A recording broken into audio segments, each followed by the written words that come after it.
take 30% to Everything's 50% computer. off of it. But that's the latest and the greatest in the world. Nobody has it. They won't have it for 5 years. Everything is NVIDIA. Everything is Tesla. Everything's computer.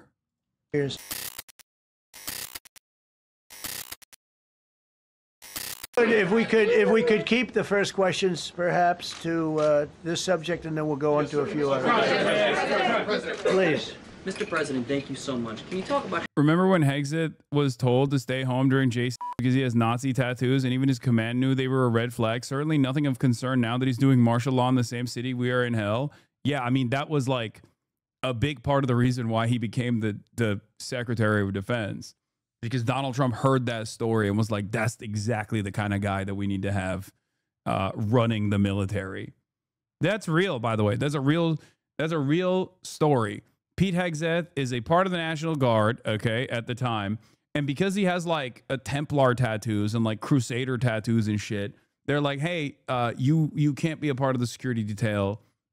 You have Templar tattoos. That's insane. So he takes that personally, and he wrote an entire book about it. And now, you know, now he's at the now he's at the tippy top. It's just tattoos, Hasan.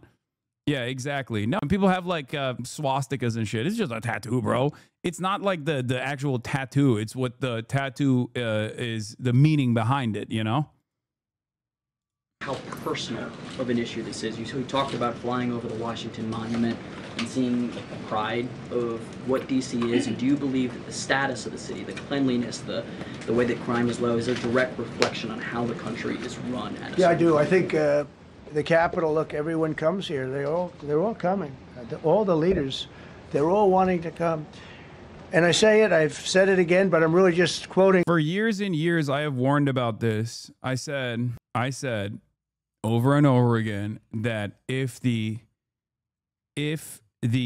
opposition party that was in charge at the time does not create a counter messaging campaign that is dedicated to calling into question the right-wing hysteria and the right-wing panic surrounding the crime wave, then this is the only thing that people will remember, and they will be infinitely more susceptible to this kind of hysteria when the Republicans inevitably come back in charge and they actually do the violations, they actually do the crimes to stop a crime wave that they have whipped up. And of course, they didn't do that. Instead, they fell mercy to the right-wing reactionary sentiments surrounding big crime in big blue cities.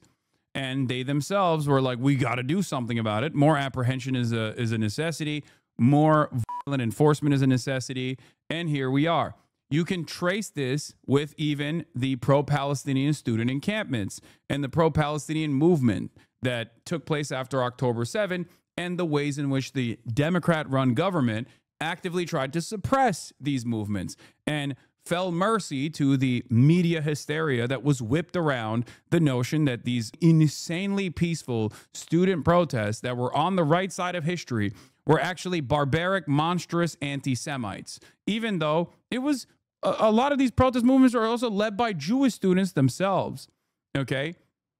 There were 3,500 arrests of student protesters under the Biden administration. What do you think happens when Trump comes into office? Of course, he's going to escalate the problem. Of course, he's going to push it even further. That's it. Part of that is because the Democrats also don't mind this kind of fascist takeover. That is the reality, okay, for a lot of these issues, especially when it comes to Israel. Democrats would rather have Americans shut the up than to actually listen to the reasonable voices coming from their own constituencies, the reasonable voices demanding positive change in this direction, because it is a utterly immoral circumstance that they've created, a genocide that is unfolding with American weapons, with American protection, and with American legal cover. But this is simply one issue that is a glaringly obvious issue, okay, that I'm using to show that this is an emblematic problem within the Democratic Party's infrastructure as well. Okay? The idea that like they bear no responsibility for the shit that Trump administration is doing when they literally set up the grounds, they set up the environment that the Trump administration is taking advantage of, it's important to address. It is important to address. Other leaders from NATO, from the Middle East, King of Saudi Arabia, Qatar, UAE. I was over there. We brought back $5.1 trillion of investment into our country. But a month and a half ago, I was at NATO. We had a great thing. They agreed to put up 5% instead of 2%. 2% they didn't pay, 5% is already paid meeting. And they all said the same thing. They said our country was dead. They thought our country was gone. 1 year ago, they said your country was dead. And now you have the hottest country anywhere in the world. We do. We're the hottest country in the world right now. Still the hottest. The tariffs have helped. It's given us not only the money, it's billions, trillions of dollars of money, but it gives us great power. It's also crazy because it's like so, like the promotion of this is so objectively stupid, like dumber than ever before. Even previous Republican administrations would probably try to massage the narrative a little bit. Like they wouldn't just be like, it's woke, it's gay, we are so hot, we're hot, hot, hot. We're doing the crimes, we're stopping the crimes because crime is woke. You know, there is no, like, discourse is unwinding as well. It's just another, I think it's another aspect of like the anti-intellectualist wave that we are seeing, where people are just like, where people are basically saying like, no, it's more truthful and more honest that you don't even make like a reasonable effort to shelter the public. You don't even make a reasonable effort to try and propagandize your position. You just say it's woke and that's it. Oh, we're cutting $800 billion in Medicaid. Why? Because Mexicans are getting that Medicaid. It's not true, but it doesn't matter. As long as people believe it, who cares, right? And as long as there's no counter messaging on this agenda, as long as there's no counter messaging from the Democrats that are just like fully grabbing onto these different aspects, and one might even say there's too much unwinding of the systems to be able to tackle any part of it efficiently. And there is some truth to that, but there is no, you know, there is no decent pushback against any of this stuff either. Power over enemies. We solved 5 wars with Pakistan and India. We just solved one, Azerbaijan, and as you know, in Armenia. A war was raging for 37 years, and the 2 leaders got up and they said, we never thought this would be solved. Russia tried to solve it. They all tried to solve it. It was a very tough situation, but we got it done and got it done. And I said to the 2 men, I said, are you guys friends? And they had a hard time. You know, they've been killing each other for 37 years, right? One was there 5 years, one was there for 22 years. He said, my whole life I've been fighting this war, and you got it solved. But we did many of those. We did in the Congo and Rwanda. That's been going on for 30 years. 8 to 9 million people that they know of, but it was raging, and we got that solved. We got a lot of it done. It's a great honor. But you want to have, when they come, the leaders come to our country to sign documents that the war is over or whatever, or for other reasons. They come for trade. And you want them to come through so beautifully. You ride down those roads, everything should be perfect.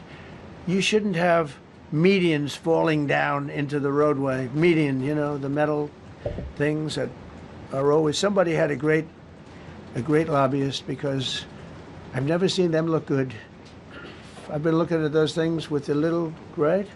They're always broken and bad, but here they're really bad. And we're going to either put new or fix it. And it's not expensive. It's not really expensive. And we're going to fix our roads a little bit. We're going to clean up our sidewalks. You have countries where every Saturday, the people go out and they wash their sidewalks in front of their stores or their houses. They scrub their sidewalks. So we aren't quite at that level yet. Oh my God, dude. On the one hand, you're talking about like unprecedented levels of murder taking place, which require the actual military, okay? The actual military. On the one hand, that's the reason for why they're deploying the military. On the other hand, he's like, well, they're scrubbing the sidewalks. We got to use it. Like, really? You think we need to use the people from doing graffiti on the sidewalks? Like, how is that in the same zip code? It's like talking about nuking DC. We got to nuke it. There's too much graffiti. There's violent crime, but then also too much graffiti. We got to nuke DC. Yet I don't think, Gaddy, we're not quite there yet, but maybe we will. They go out and they scrub. I think it's so beautiful to hear that and to see those stories. But yeah, what are we going to do? Are we going to get the National Guard to scrub the sidewalks? Because I'm in favor of that, for the record. I think that's a great idea. It's just, I don't think that that's the purpose of the military. I don't think he's going to use the military to do that. We're going to make it clean. But just to finish with your question, it's a very, very strong reflection of our country. And when they see a bad city, you know, my father always used to tell me, I had a wonderful father, very smart. And he used to say, son, when you walk into a restaurant and you see a dirty front door, don't go in. Because if the front door is dirty, the kitchen's dirty also. Same thing with the Capitol. If our Capitol's dirty, our whole country is dirty, and they don't respect us. So it's a very good question, actually. Okay. This is yet another instance where the Republican administration is pointing to like a real issue, right? But their solution is insane. City beautification is a good initiative. I am in support of that. Our cities are dirty. But the solution to that is increasing public sanitation jobs, good paying unionized jobs. That's what you're supposed to do. That is what every single capital and every single big city has done throughout history. Okay? You look at Japan, you look at any country where there is a major city where there's issues with sanitation, you have, or no issues with sanitation, where the cities are actually cleaner. Look at China. China is a great example of this. Chinese cities are packed with that are constantly keeping the city clean. Okay? That's not what he wants to do. Like, it's a reasonable, it's a problem for sure, but his solution has nothing to do. His solution has nothing to do with the actual issue that he's presenting. It's so dumb. Sorry. Question for you on the specific issue. Do you expect more cities to follow DC's path if this goes through? So the idea is that Chicago, LA, San Francisco, would they expect similar action what we've seen in DC? And the other question, sir, there's reporting that the administration is going to reclassify marijuana. Would that send mixed messages that if marijuana is okay, some drugs are okay, but we're trying to clean up crime? How do they go hand in hand? We're only looking at that. That's early, but you know, somebody. Conservative politics is simple. Either you create a fake crime, or you create like a fake problem, okay, by directly distorting the stats, or just straight up lying about the stats. Immigrant crime panic is one great example of this. Or you point to a real problem that exists, like, I don't know, not having like adequate funding for sanitation, and the consequences of that is just like there's trash everywhere, right? Like, and your solution to both of these, both imagined and real problems, is completely insane and has nothing to do with solving the problem whatsoever, because the solution always is more militant enforcement. There's just more people that we can put in jail. It's not enough that we already have a profoundly violent local law enforcement apparatus, but we need to use an even more violent organization that is not tasked with domestic law enforcement capabilities at all. We got to use them now to just terrify people. Supported it, which is fine. We're looking at it. Some people like it. Some people hate it. Some people hate the whole concept of marijuana because if it does bad for the children, it does bad for people that are older than children. But we're looking at reclassification, and we'll make a determination over the next few weeks. And that determination hopefully will be the right one. It's a very complicated subject, the subject of marijuana. I've heard great things having to do with medical, and I've had bad things having to do with just about everything else. But medical and, for pain and various things, I've heard some pretty good things. But for other things, I've heard some pretty bad things. The other part of your question, I mean, we're just going to see what happens with it all. We're going to have a tremendous success in what we're doing. Other cities are hopefully watching this. They're all watching, just like everyone's watching. This is it. This is the real shit. Okay, notice what he says here. This is the real purpose. other cities, specifically blue cities, better take note of what we're doing here because we're coming for you as well. I live in Los Angeles. I've already experienced a version of this here in my backyard. Okay? Federal government does something. Federal government leads by this insane hysteria of like rapist, criminal, drug dealer, migrants. Okay? Then they implement the federal law enforcement apparatus that works outside of the confines of the Constitution to violently rip families apart. There is a lot of animosity against this decision. People actually mobilize to protest these decisions, to disrupt these operations because the politicians are not doing shit. Okay? And then he sends in the military to stop the mobilization. There is, I will say this. There is a reason why he doesn't do this kind of stuff in red states to the same degree that he does in blue states. Because obviously his base lives there for the most part, and they would get incredibly resentful and incredibly angry at Trump if he were to do these exact same operations. That's why he's like focusing all of his efforts on California and New York.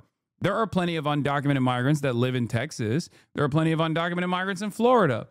The reason why are people in LA not protesting anymore? No, they are. They have never stopped protesting. And even though I'm an LA resident myself, I was oblivious. I was unfamiliar. There has been an ongoing protest happening outside of the ICE detainment centers, literally nonstop. Media attention. And not only does it not get any media attention, it doesn't even get social media attention. That's the reason why, like, on TikTok, there's a hashtag LA Music Festival where people constantly talk about, like, how there's a 24/7 music festival happening in Los Angeles. It turns out that is not a music festival at all. They're just talking about ICE protests that have never stopped going on. Here, they're all watching, and maybe they'll clean up, and maybe they'll do this and get rid of the cashless bail thing and all of the things that caused the problem. I mean, if you go back, this whole thing with cashless bail is a disaster. So many problems came that we never had before. So they're watching us today, and if they don't learn their lesson, if they haven't studied us properly, because we're going to be very successful. I have zero doubt about that. It's going to be. It's a question of will it be really fast, like the border. You know, everyone said, they used to say, Biden used to say, I need legislation. I didn't get any legislation. I called up our people, and we did a great job. Yeah, look, he's not wrong. Biden said, I need legislation. I didn't need legislation. He's right. He's right. It turns out you don't actually need it. You just need to just kind of do it. That's why I kept saying over and over again throughout the Brandon regime that he should behave in the way that like Republicans do, but for good rather than for evil in the simplest terms. Democrats are too afraid of shaking things up. Tom Homan was great. As you know, our secretary did a great job. They did a great job. There's no games. They didn't play games. And we're going to have the same thing here. But then I'm going to look at New York in a little while. Let's do this. Let's do this together. Let's see. It's going to go pretty quickly. And if we need to, we're going to do the same thing in Chicago, which is a disaster. We have a mayor there who's totally incompetent. He's an incompetent man. And we have an incompetent governor there. Pritzker's an incompetent. His family threw him out of the business, and he ran for governor. And now I understand he wants to be president. But I noticed he lost a little weight, so maybe he has a chance. You know, you never know what happens. But Pritzker's a gross incompetent guy, thrown out of the family business. But when I look at Chicago and I look at L.A., if we didn't go to L.A. 3 months ago, L.A. would be burning like the part that didn't burn. If he would have allowed the water to come down, which I told him about in my first term, I said, you're going to have problems. Let it come down. We actually sent in our military to have the water come down into L.A. They still didn't want it to come down after the fires. But that was it. We have it coming down. But hopefully L.A. is watching. That mayor also. The city's burning. They lost like 25,000 homes. I went there the day after the fire. You were there. And I saw people standing in front of a burned down home. It was, their homes were incinerated. They weren't like, even the steel was literally, it was all warped and literally disintegrated because of the winds and the flame and the whole thing, like a blowtorch. They were standing on this beautiful day, maybe a couple of days after. We gave it a little time because what they had suffered. Almost 25,000 homes. And you see what's happening now. They didn't give their permits. I went to a town hall meeting. I said, we're going to get you the federal permits, which are much harder. Almost immediately, Lee Zeldin is a star. He did an incredible job. They have all their federal permits. They don't have their city permits. And the mayor said to me, we think we could have them in 2 years. I was walking down the street and I met with firemen and police. And I was saying hello to many people that were standing in front of their homes with yellow tape. You can't go in. You can't go onto the lot. And those people wanted to start rebuilding their homes then and there. And the mayor said, we should be able to get them the permits within 2 years. I said, that's a shame. 2 years? Are you kidding? I'm going to get them the federal permit like almost immediately. 2 years. And she roared back, well, maybe 1 year. The place was booing her out of the place. They don't have their permits to build their homes. And now they're talking about putting, this is among the most beautiful areas in the country. Now they're talking about putting low-income housing there. Can you believe this? I love low-income housing. I made money with low-income housing. I built low-income housing. I know more about low-income housing and luxury housing. I know about everything real estate. They want to replace some of those homes with low-income housing. They haven't gotten their permits yet. We've gotten all the federal permits, which are much tougher to get, and it was done almost immediately through Lee Zeldin and Federal Environmental. And I watched the other day, those people are angry. And now, you know, they had tremendous, they loved that area. They loved the whole big area, different places, but they loved it. It was all luxury stuff and beautiful stuff. And some wasn't that luxury, but the level of love for that neighborhood, their neighborhoods, was incredible. And you know what? I watched people on television, they want to go, they want to leave. They've lost their spirit, they've lost their heart, because the mayor's incompetent. And Gavin Newsom is incompetent. He's got a good line of bullshit, but that's about it. He's incompetent.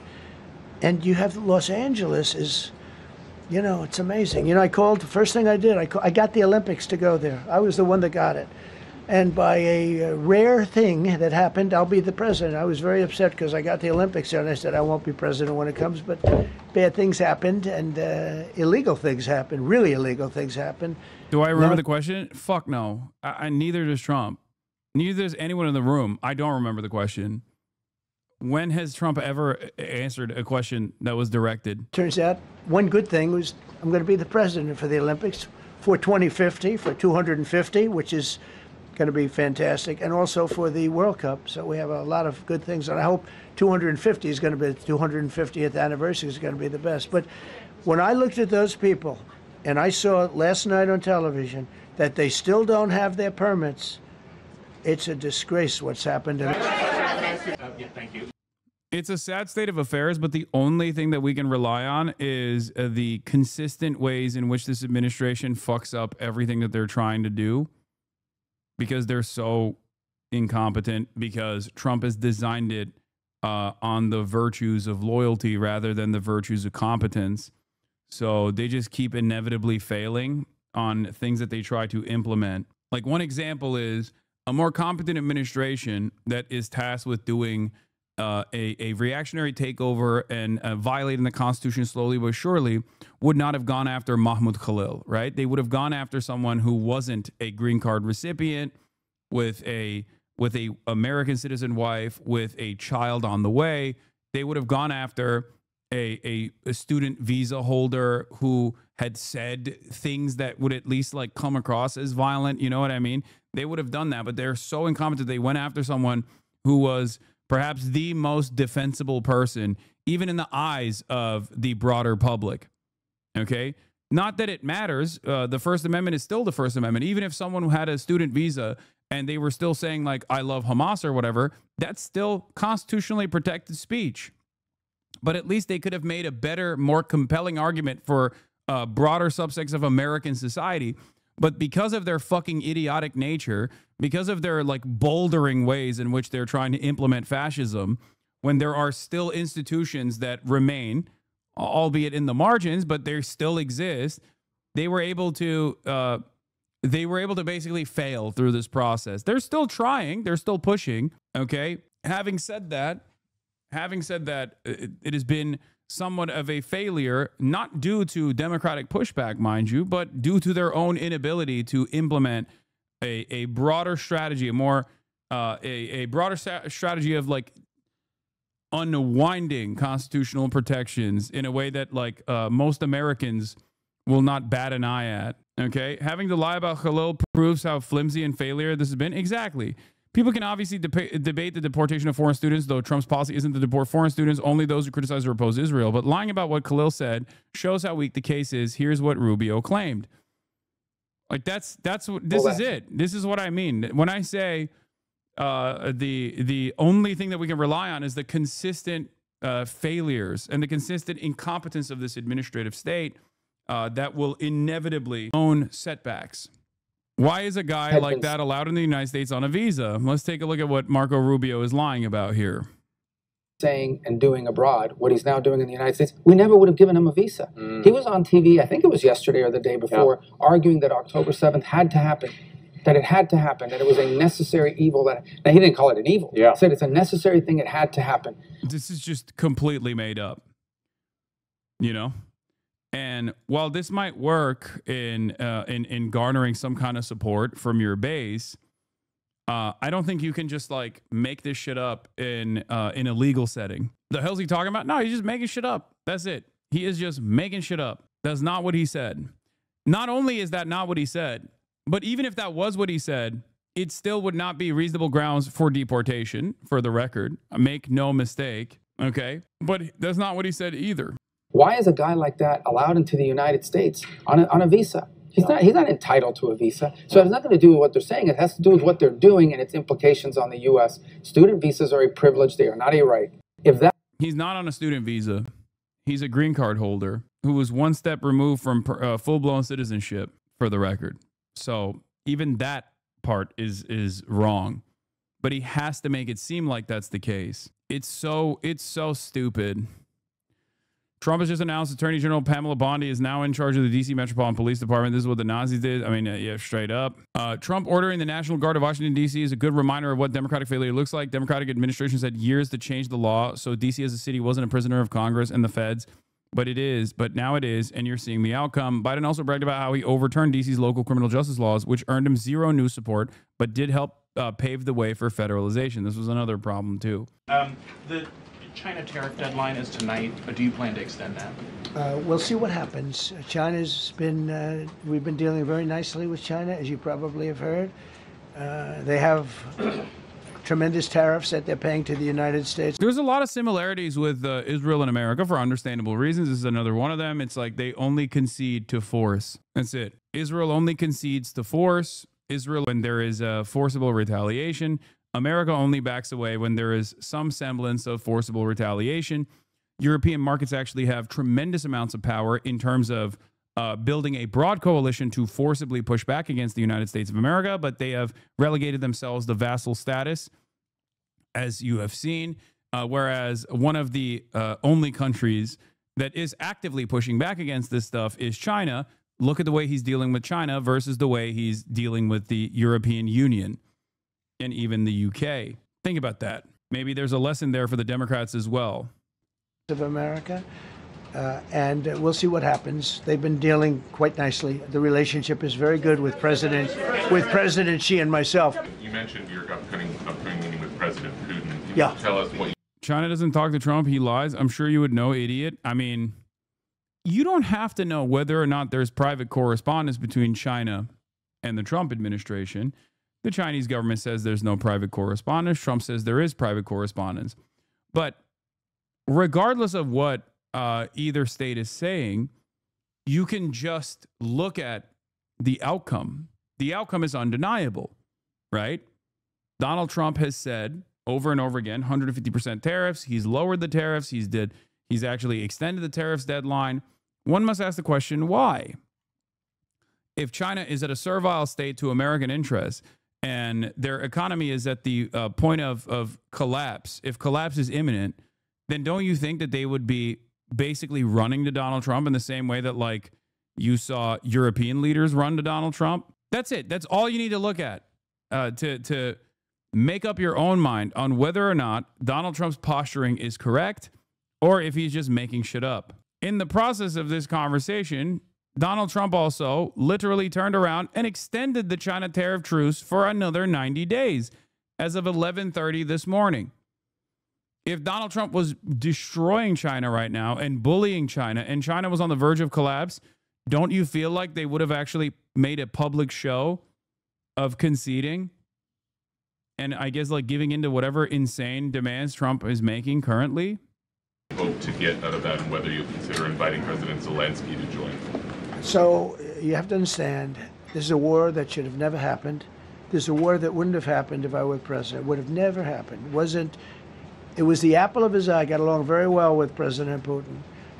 But if you look, under President Bush, they took a lot of territory. Under President Obama, they took a lot of territory. Under Biden, they essentially took the whole thing. You know, it's just a question of time. Under Trump, you know what they took? Nothing. He was the one that said, you can't build your pipeline. That was half built. I came in, I stopped the pipeline. It's called Nord Stream 2. Nobody knows that, you know. Nobody ever heard of Nord Stream 2. You might have not even heard it. Biggest pipeline in the world. I stopped it. I was not a friend of Russia, but I got along well with Putin. It's always good to get along with other countries if possible, but that doesn't mean you roll over like Biden did. Biden came in and he immediately approved the pipeline. I couldn't believe it. Then they say Trump wasn't tough on Russia. I wasn't tough. I was the toughest. Putin said, if you're not tough, I would hate like hell to see you. I stopped the biggest economic development job, the biggest job that Russia had ever built. I stopped it. It was dead.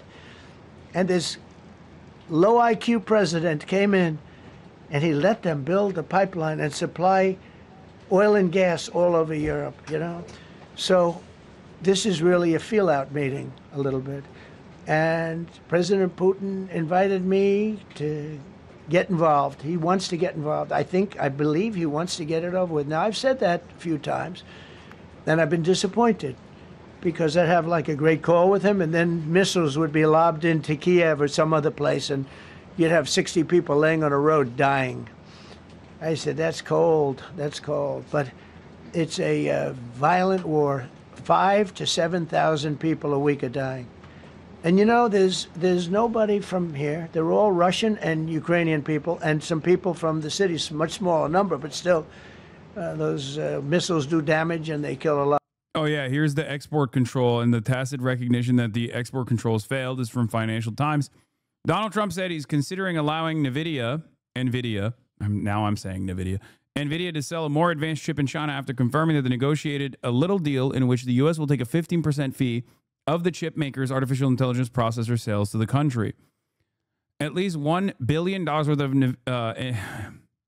NVIDIA's advanced artificial intelligence processors were shipped to China in 3 months after U.S. President Donald Trump tightened chip export controls, according to Financial Times analysis. Here's what you need to know.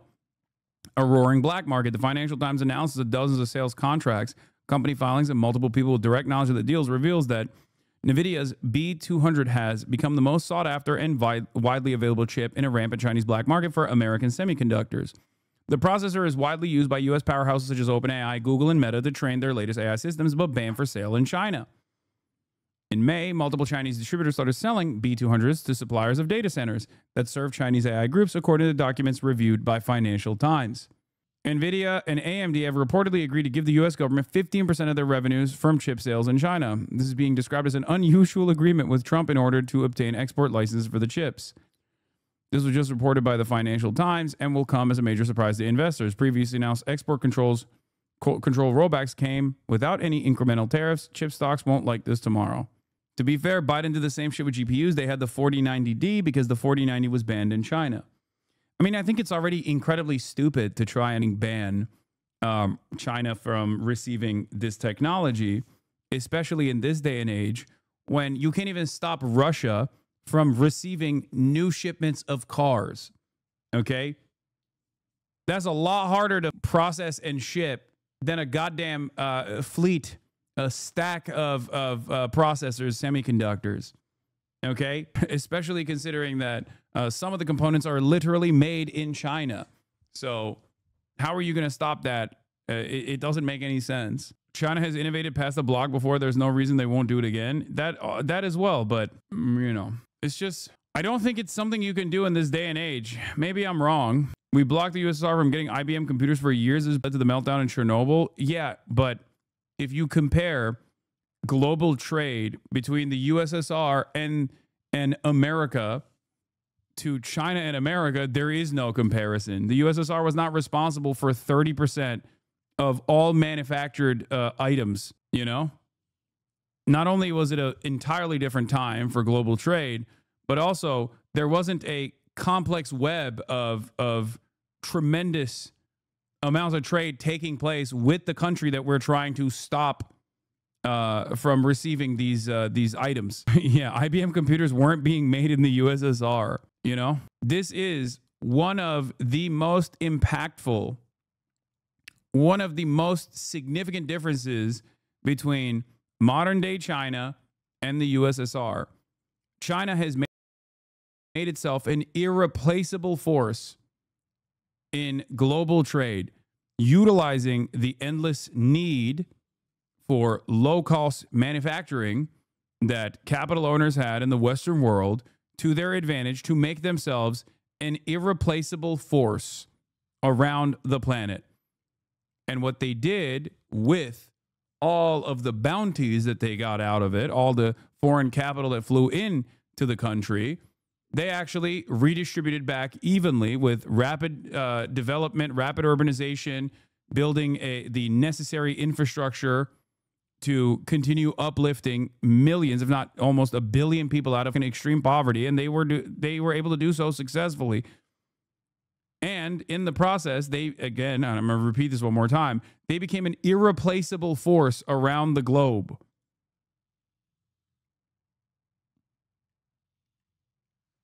They did not choose to isolate themselves from the rest of the planet for any reason, whether it's ideological or not. And as a matter of fact, they became a force that you just simply cannot push aside. That is part of the reason why Trump's tariffs regime has been somewhat of a spectacular failure. Because if you were to try and decouple trade with some of our most significant partners surrounding China, it's just not going to happen, because they're like, well, they are more important as a trade partner to us than America is.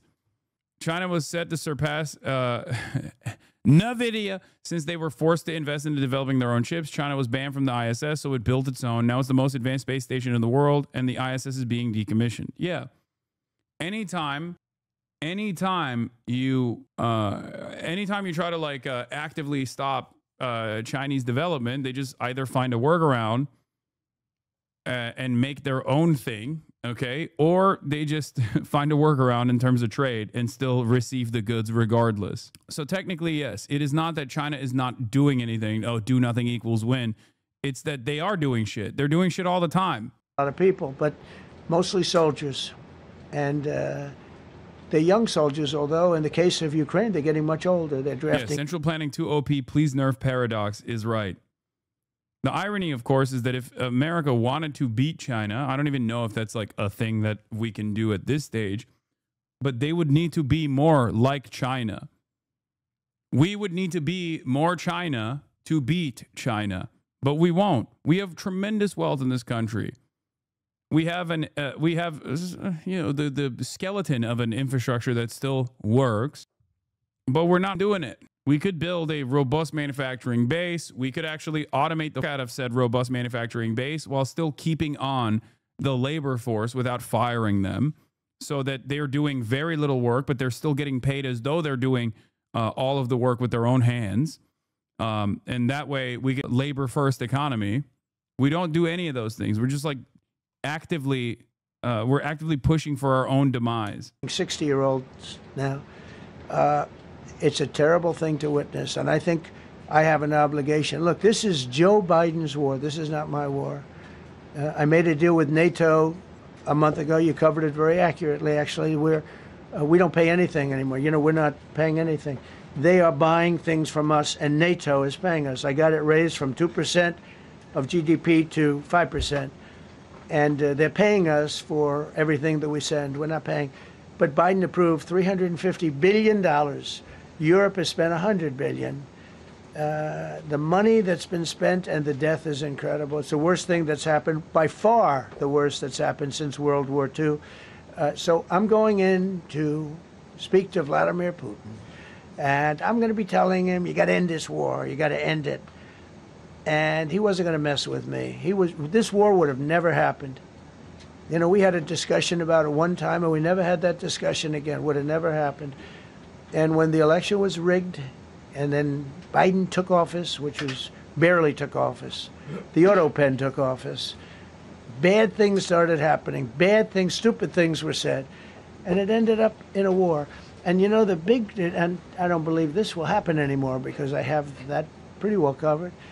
This could end up in a third world war. This could have been a third world war. I don't think that's going to happen now. But I thought it was very respectful that the president of Russia is coming to our country as opposed to us going to his country or even a third party place. But I think we'll have constructive conversations. Then after that meeting, immediately, maybe as I'm flying out, maybe as I'm leaving the room, I'll be calling the European leaders who I get along with very well.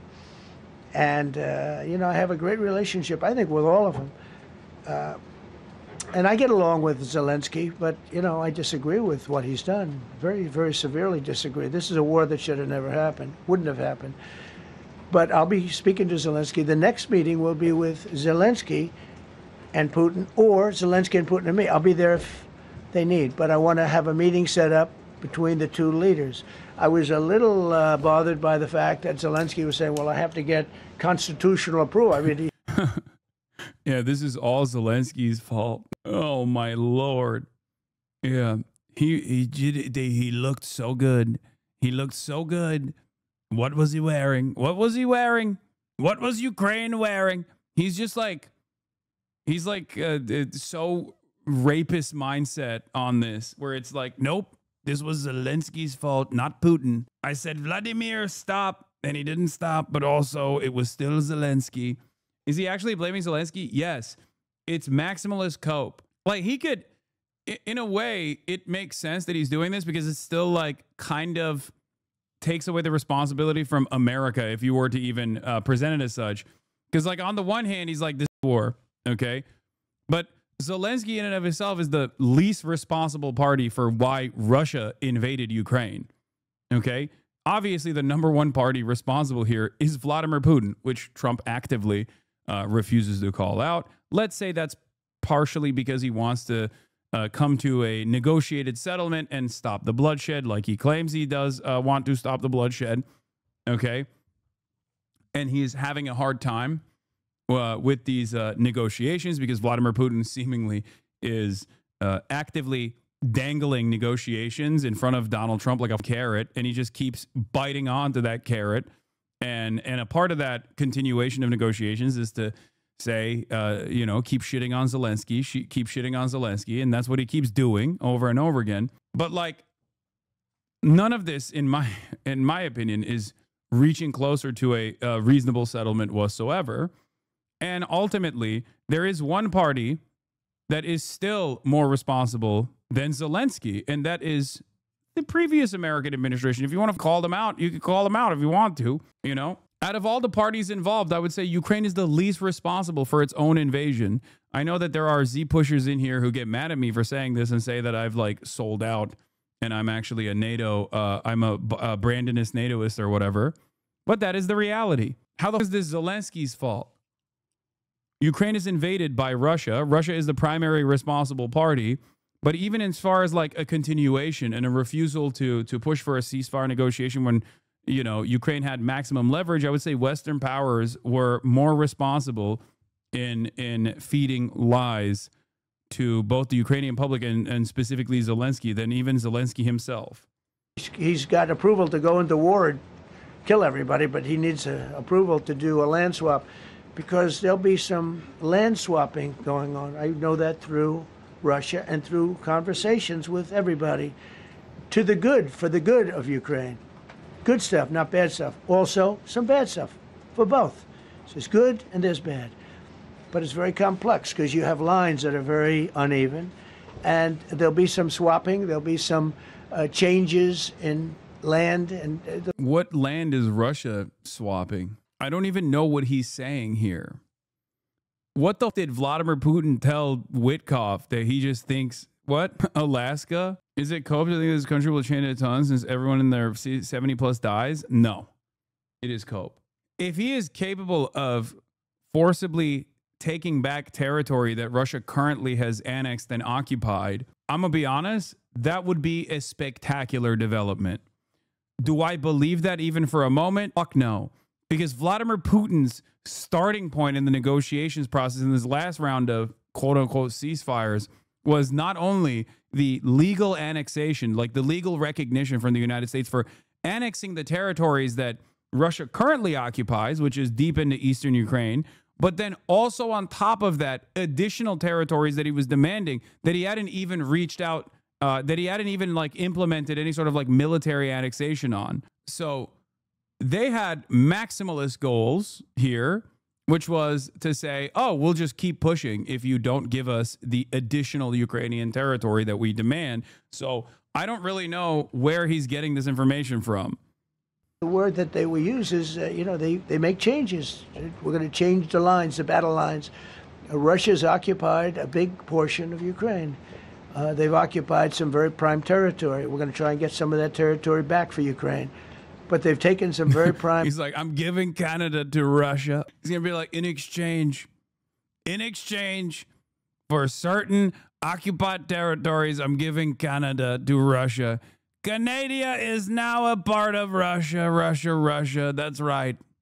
Some prime territory. Russia is now reaching out, becoming the crown jewel on top of the world, wearing the world like a crown. We're giving them Greenland too. Fuck it. Territory. They've taken largely, in real estate we call it oceanfront property. That's always the most valuable property. If you're in a lake, a river, or an ocean, it's always the best property. Well, chill, dog. Don't give him any ideas. Bro, I don't even know anymore, okay? I don't even know anymore. What was Putin's reason for the invasion? Just expansion? It's always just expansion. That is the ultimate goal here.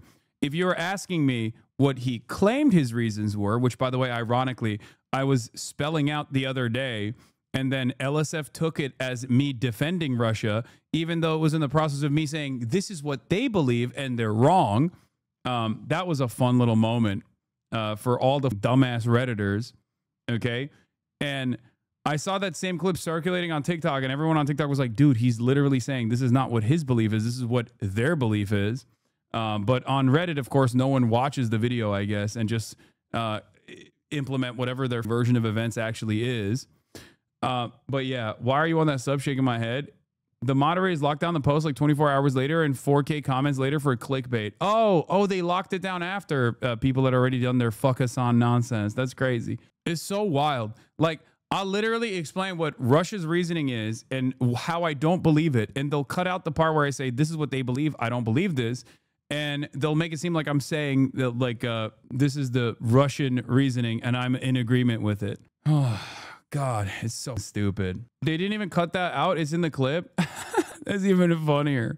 That the OG clip actually, the OG clip literally featured me saying I disagree with this, and yet people were still fantasizing about how pro-Russia I am. Not a single person watched it, I guess. Interesting. The clipping in your past takes is the reason I didn't look to follow you earlier. Yeah. No, that definitely is a thing that many people do, because many people are busy. So they're like, why the fuck would I go and like check out what this guy is actually saying? You just kind of go along with the whims. People have said you were pro-Russia. Are you kidding me? There's an entire like pro-Ukraine network of content creators who literally just keep going along with this narrative over and over and over again. It's kind of crazy. They've literally never corrected the record whatsoever. They just still push it. And it's hilarious because the Russian state has literally directly made fun of me and called me gay. There was straight up an ad by the Russian state. There was like an ad that they made about like, which side do you want to be on? Like the masculine side or the gay side?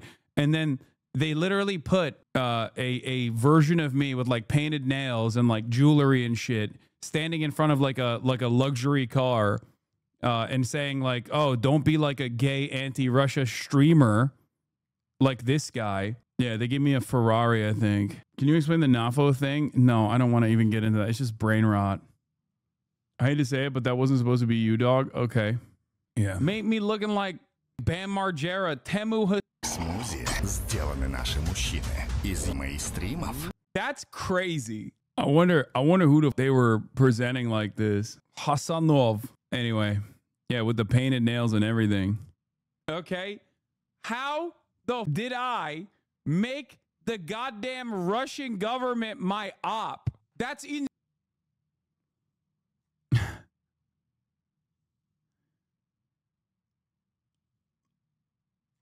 Anyway.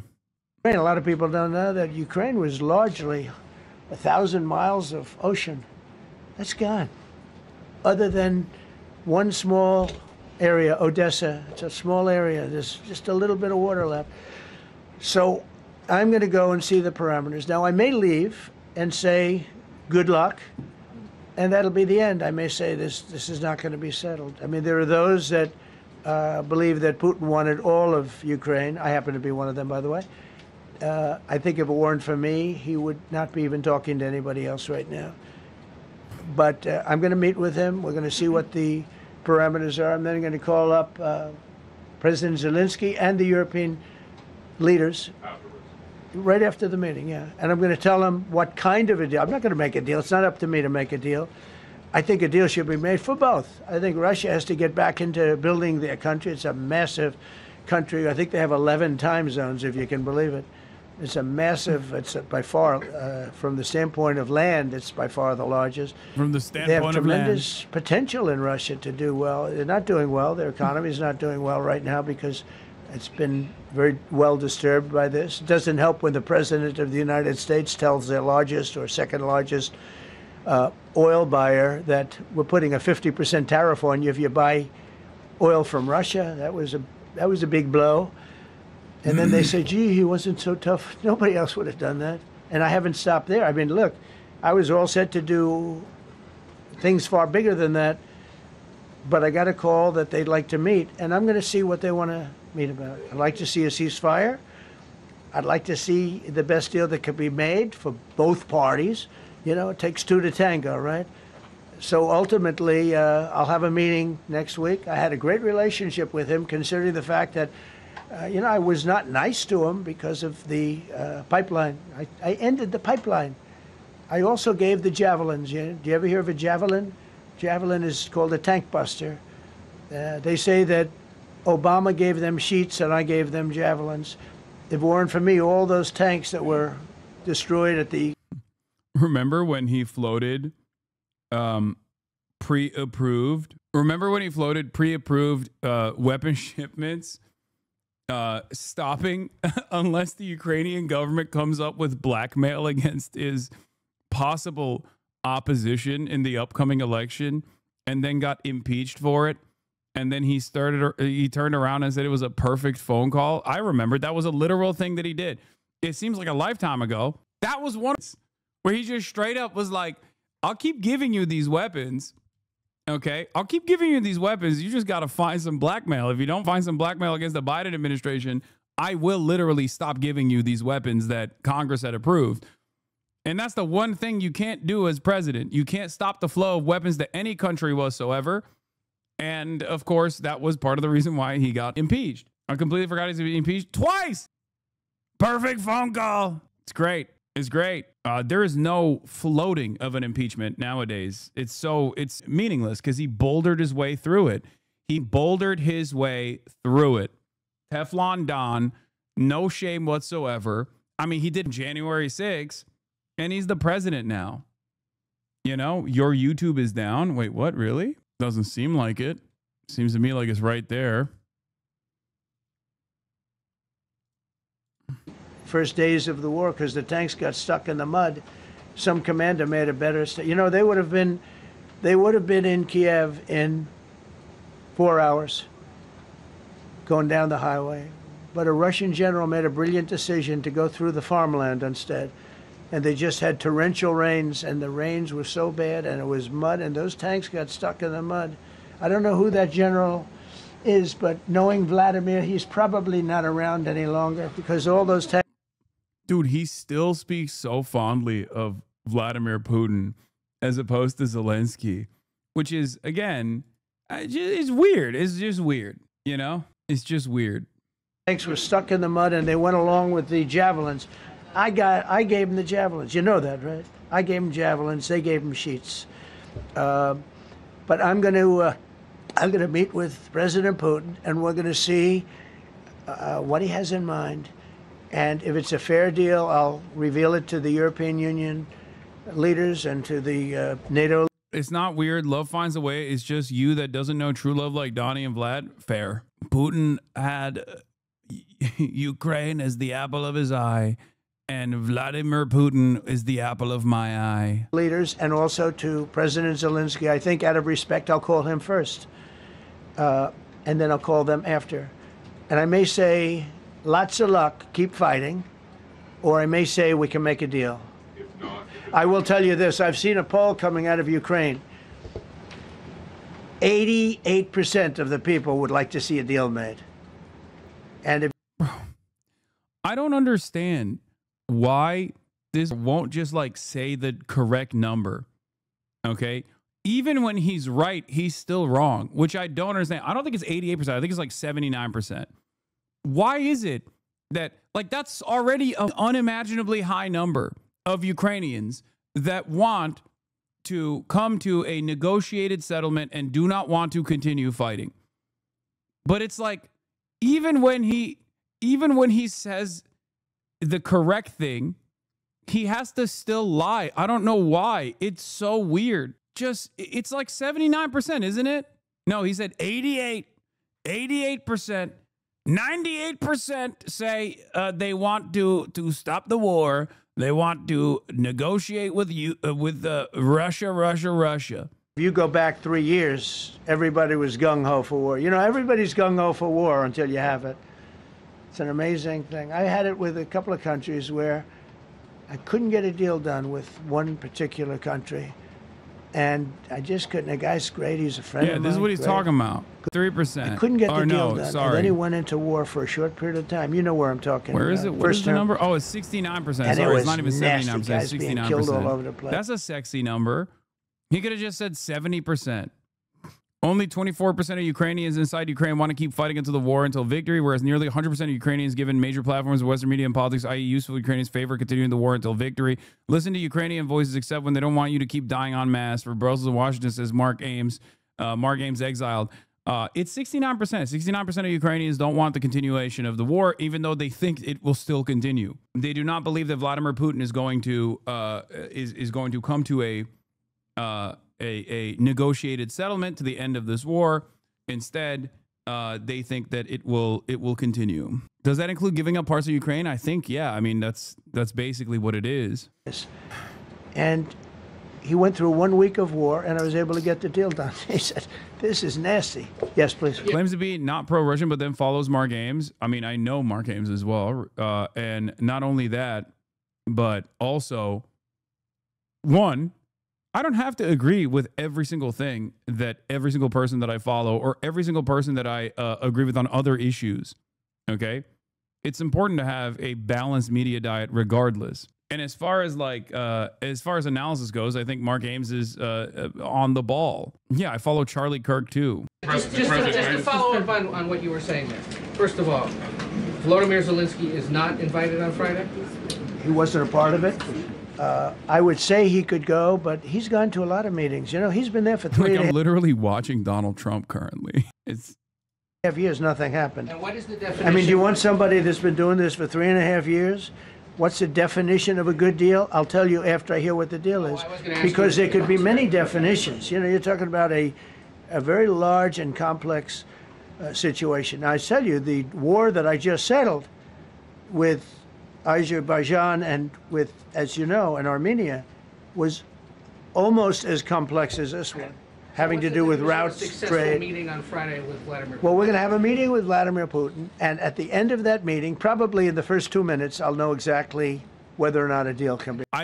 Dude, I'm gonna be honest. Look, this is like, I'm getting a little blue on here, but everything that I have seen thus far from Donald Trump, specifically on this issue, okay, leads me to believe that he absolutely is incapable of figuring out what Vladimir Putin wants.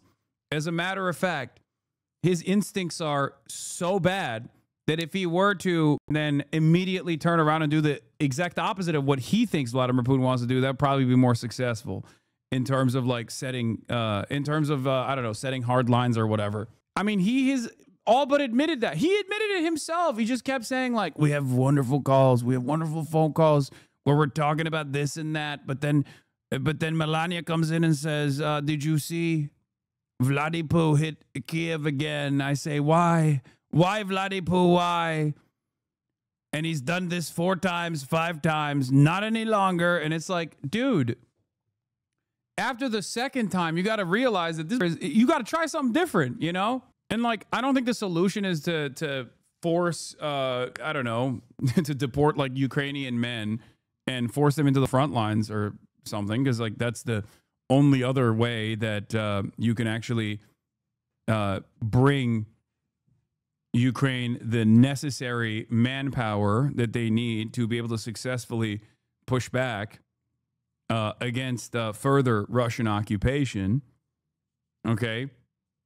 A steady flow of arms is probably not going to solve this problem. And I've said this already, because the reality of the matter is that this conflict is going to end on the conditions set forth by the battle lines. And right now, that heavily favors Russia.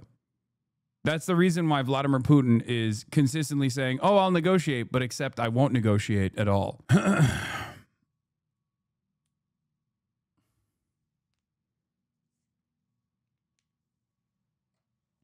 Why is Estonian blacklisted? What do you mean? You liberals couldn't do it, but then criticize the opposition for not being able to. Wait, what?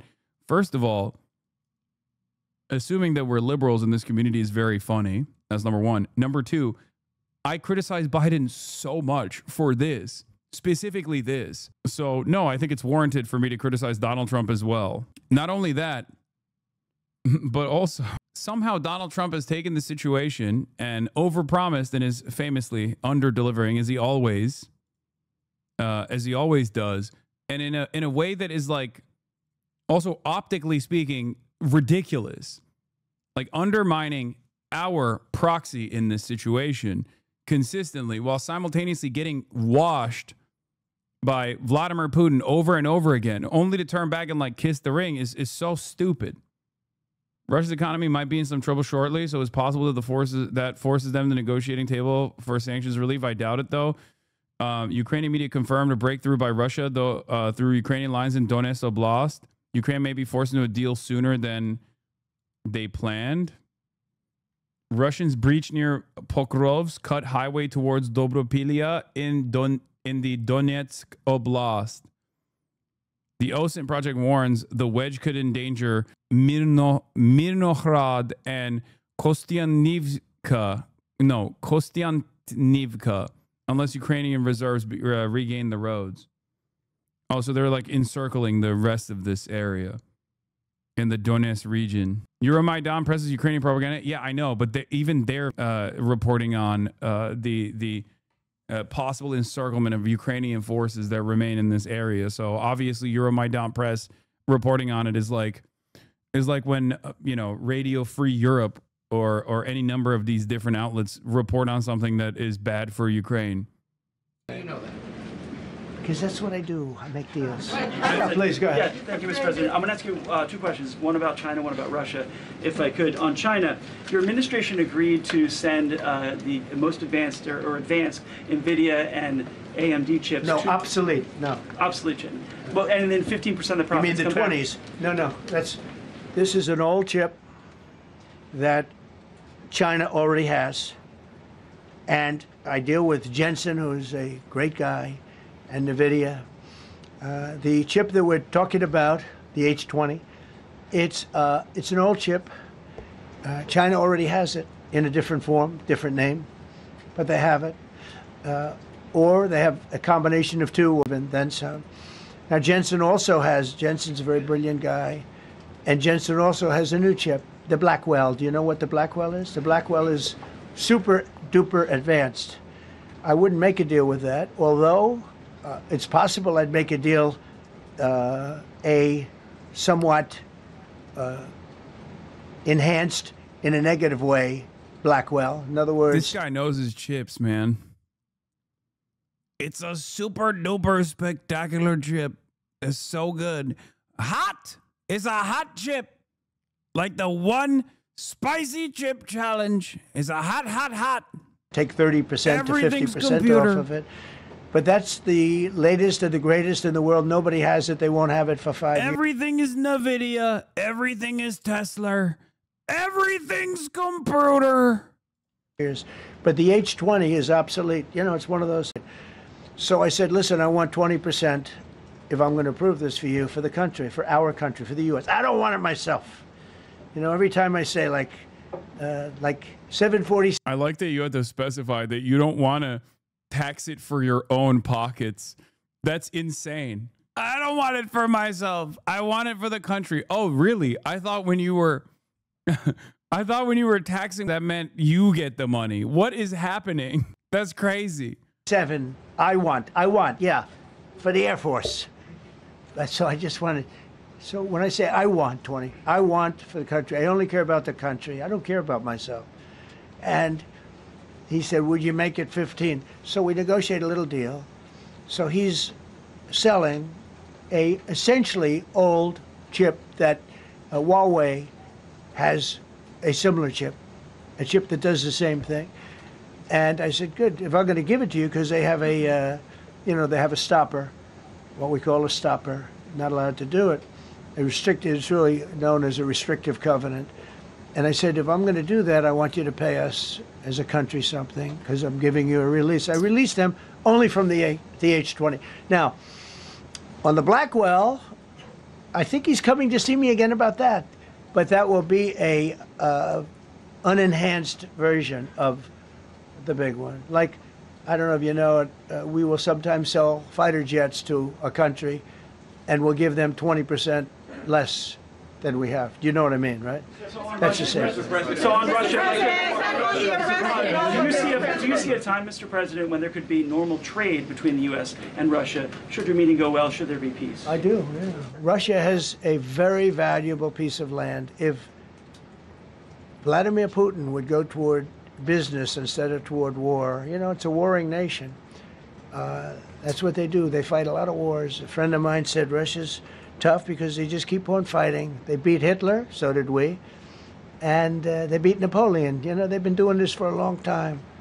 I asked a question to a very, very smart man that some people like and some people maybe he's just a Russophile. Like. Viktor Orban, right, from Hungary, the head of Hungary, and he's in that same area and knows the two countries very well. I said, this was before Biden didn't do anything to get us out of it. He could have gotten us out of that. It would have never happened. I said, so can Russia be beaten by Ukraine? He looked at me like, what a stupid question. He said, Russia's a massive country, and they win their country and they win their life through wars. They fight wars. That's what they do. He said, China beats you with trade. Russia beats you with war. Wait, what? A very interesting statement. China's not. Bro, what an admission. It's weird to see. It's weird to see these kinds of admissions. And then he quickly follows up by saying, well, China's not going to beat us with trade. Also, I've put another truce, another pause on the tariffs to China. Beating us with trade. Not when I'm in charge, but they were beating Biden with trade, but they never beat us with trade. Don't forget, China had to pay $400 billion worth of tariffs when I was last time. That was last time. And if we didn't have COVID, all of this stuff we would be loaded. We're finding hundreds of billions of dollars of cash is pouring into our country now because of tariffs. And all we're doing is we're doing what they do to us. It's so beautiful to see it. They found last month, as you saw, $25 billion of excess cash flow. They're saying, where did it come from? I said, I'll tell you where it came from. It came from a place called tariffs. A place. And we're doing very well. We're really doing well. But I expect to have a meeting with Putin that I think it'll be good, but it might be bad. And I'm here for one reason, to get rid of a war that somebody else started. Should have never happened. And if I could end it, great.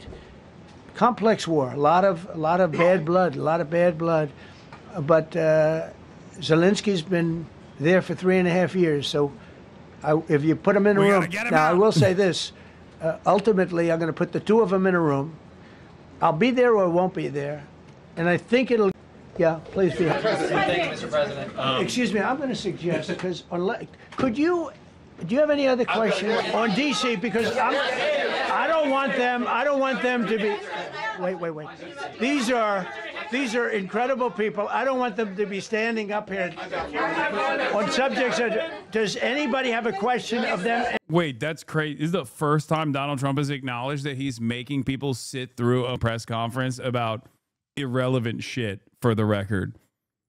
That's strange.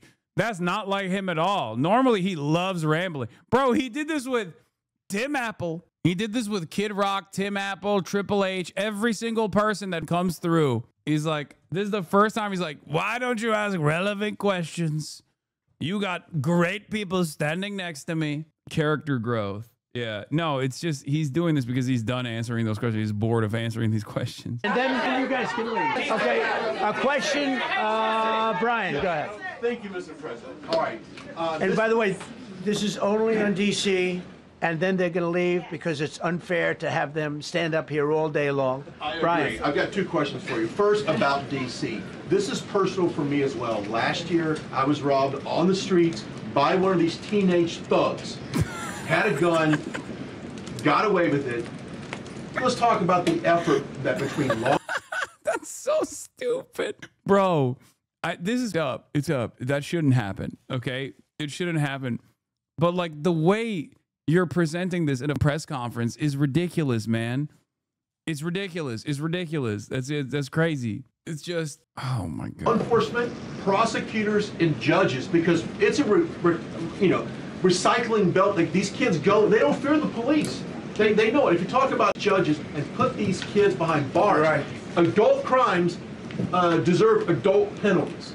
And my second question, that's not a question. You didn't ask a question. You just recounted your experience with what you called was a teenage thug with a hard T. What's the question? Mr. President, will you start killing these teenagers that they're robbing me? You want me to answer it? Whoever wants to take it. Okay. It's real. Do you want me to answer it? Go ahead. Here's the problem.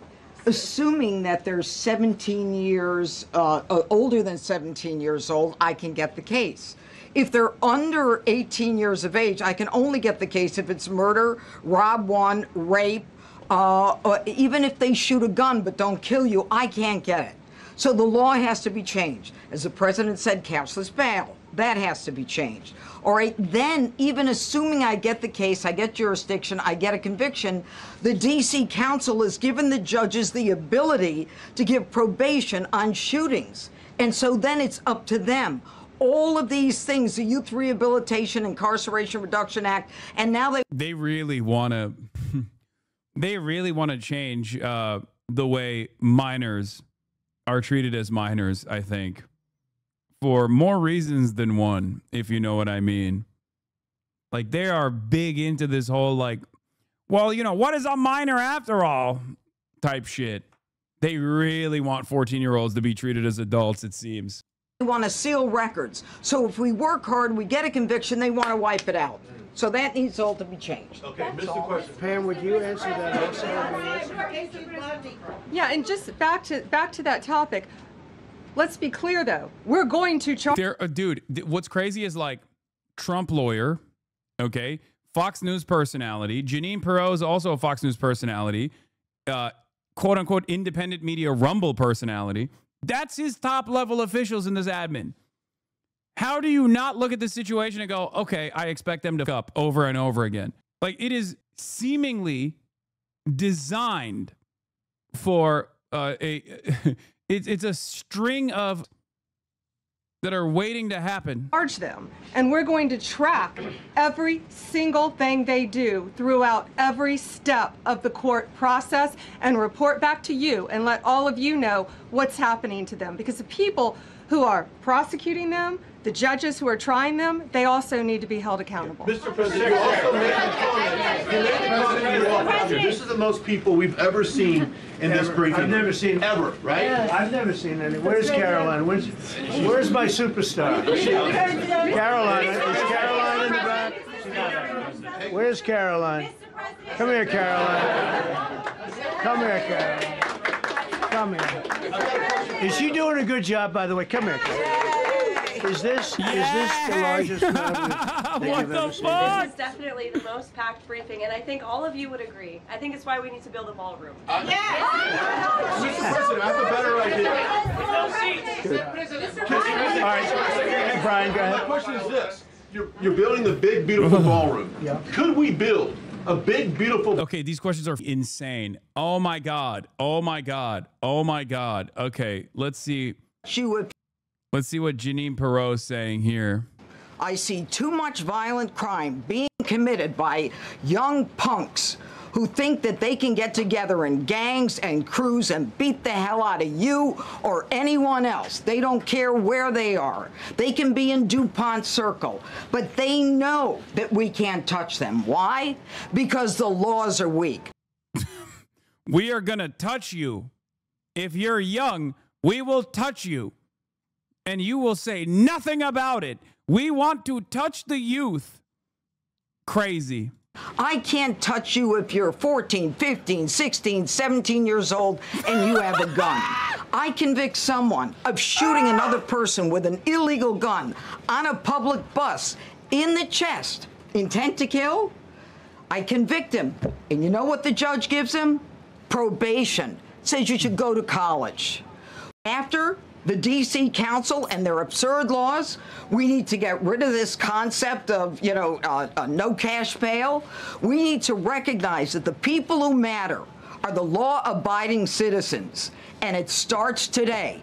But it's not going to end today, because the president is going to do everything we need to do to make sure that these emboldened criminals understand we see you, we're watching you, and we're going to change. We're watching you. If you're 14 years old, I'm watching you. I'm gonna touch you. Is probably not the thing you want to say, especially around this fucking guy, as the main talking point is the Epstein files. Minors, we are actively following you home. The law to catch you. Look at Doug, bro. My goat is washed. He still looks handsome. How dare you, Doug Burzum? Bergamaniacs rise up. The saving grace of this admin is Doug's proximity to power. Ay, ay, ay. All right, the rest of this is just like stupid shit.